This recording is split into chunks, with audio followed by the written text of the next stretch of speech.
Pemirsa, Rivaldi Aditya Wardana alias Ucil, pelaku pembunuhan sadis terhadap Vina, akhirnya dijatuhi hukuman seumur hidup oleh Pengadilan Negeri atau PN Kota Cirebon pada Jumat 26 Mei 2017 lalu. Namun, vonis ini tidak lantas meredakan amarah publik. Pasalnya, beredar foto-foto Ucil dan para terdakwa lain yang terlihat santai dan bahkan berfoto ria di dalam penjara. Hal ini sontak membuat geram para netizen yang mengecam kelakuan para terdakwa yang tidak menunjukkan rasa bersalah.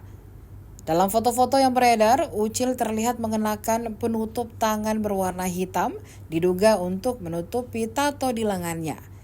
Ia duduk di kursi persidangan berdampingan dengan Eko. Netizen pun mendesak pihak yang berwenang untuk menindak tegas para terdakwa yang memastikan mereka mendapatkan hukuman yang setimpal dengan perbuatan keji mereka. Kasus pembunuhan Vina Cirebon yang menggemparkan publik pada tahun 2017 ini diharapkan menjadi pengingat bagi semua pihak agar tidak dapat lagi kejadian serupa terulang di masa depan.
Download Tribun X sekarang, menghadirkan lokal menjadi Indonesia.